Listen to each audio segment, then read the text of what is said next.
Well, hello, friends and neighbors. John, your whiskey neighbor here. Welcome to my deck. It's a beautiful summer day. Actually, it's a little windy and cooler, which I actually prefer. I'm not a big someone who chases after heat. And today, I'm going to celebrate 3,000 subscribers. Thank you so much for everyone who tunes in. I am humbled and excited that so many of us are getting together, thinking and talking about whiskey. And to celebrate, I'm going to review this beautiful gift from my brother-in-law, Dave. Dave took my wife to London, England last year, but came back with this. And what a treat. We've got Clynelish 12, Clynelish 14, and Talisker 10. Now, it's going to take me a little while. I've got some comparison bottles for each. I really just want to enjoy this, so I'm probably going to shoot this series in 3 segments and release them separately, maybe a couple of days apart.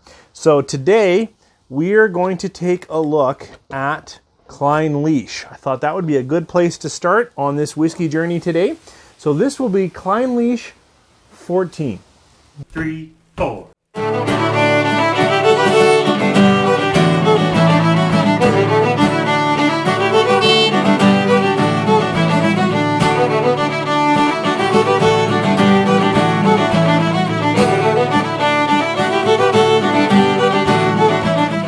Thanks for staying with me through the break and through that longer introduction. As I said, I'm celebrating a beautiful gift from Brother Dave and some classic malts. These are all from the classic malt selection from Diageo. And the first one we're going to look at is Clynelish 14. It's on the northeastern coastal edge. Now, you know, when you look at this and it says established 1819, you'll have to look up the history online.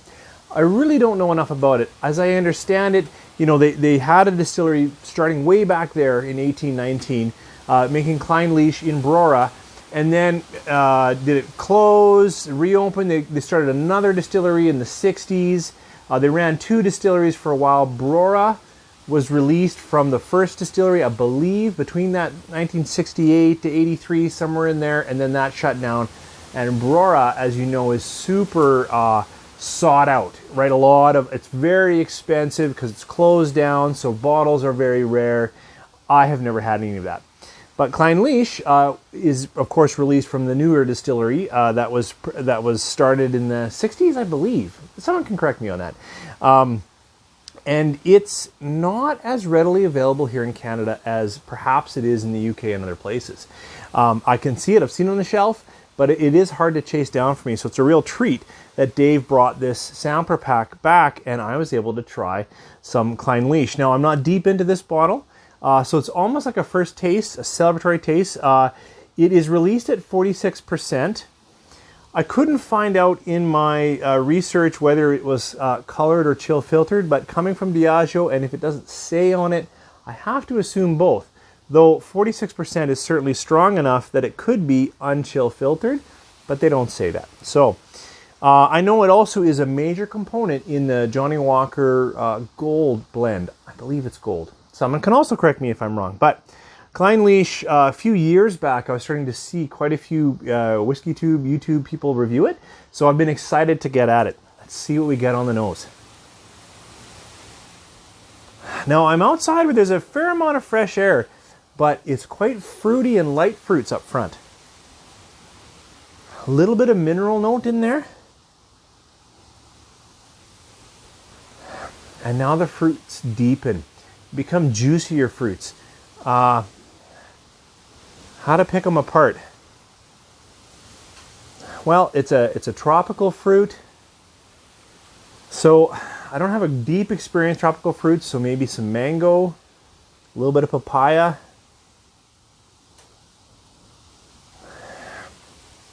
And then a little more just regular orchard fruits, some pear, some light sweet pear, not prayer.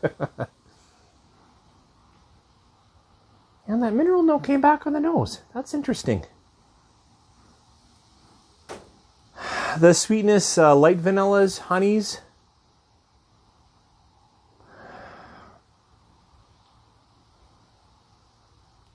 Yeah, now richer fruits again, coating, waxy. Seems to be shifting a bit.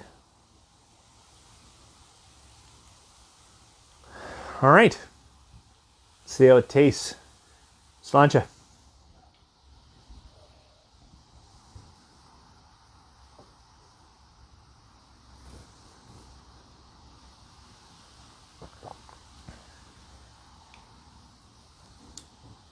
It's a rich dram. Coats my mouth quite nicely. At first fruit, but then shifted over to me to be a gently spicing. So it's not, cracked pepper and even spiky cinnamon, but maybe that's wood spicing. Whatever it is, it does have that high flavor.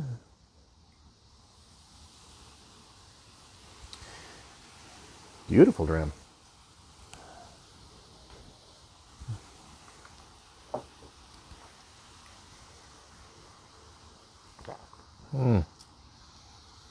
That is rich, light toffee, more good fruit, malt, but a malt sugar, clean malt.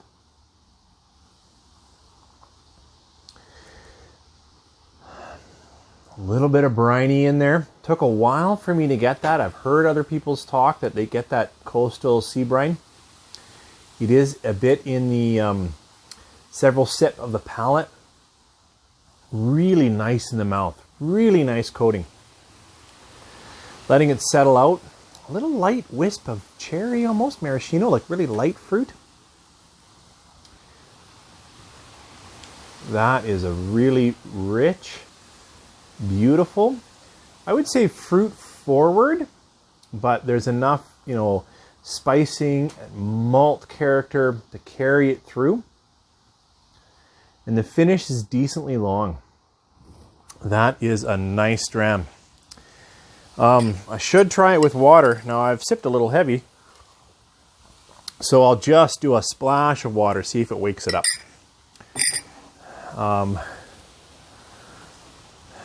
But what a nice start. 46% Coastal Highland. Little lemon or orange. Yeah, little orange. Sweet though, mandarin orange.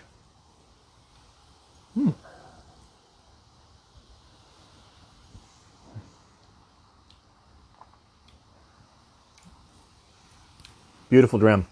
Palate, the spice eased away that I was getting, so it's very gentle now, and really left with that,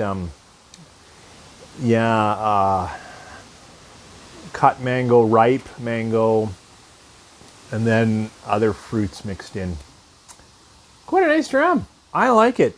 It would be a crime with how long I've drank it to give it a rating, but this is excellent. So it's easily 4 stars. It could be more, but I need more time with it for sure. Now, I thought, I know I could compare it to Kalila and Talisker, but really those are far away. And so I thought I'll try another Highland. So this is, I think I got Glenfiddich. Yeah, Glenfiddich 15-year-old, right? So this is a Highland or Speyside. I think it's in the region, could go as either. And this is the 15-year-old Solera.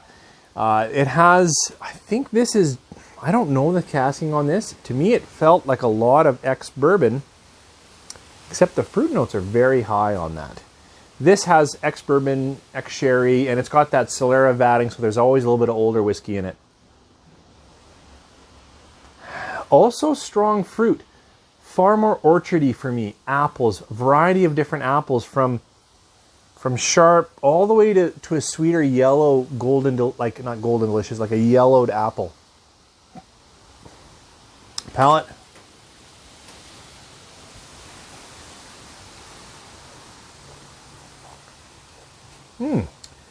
In this comparison, a little more cinnamons, a little more bark, feeling the oak a little bit more. Interesting. Coming back to the Clynelish. Now the Clynelish I put water on, in case you just tuned in. I don't know why. Richer, more sweeter fruits.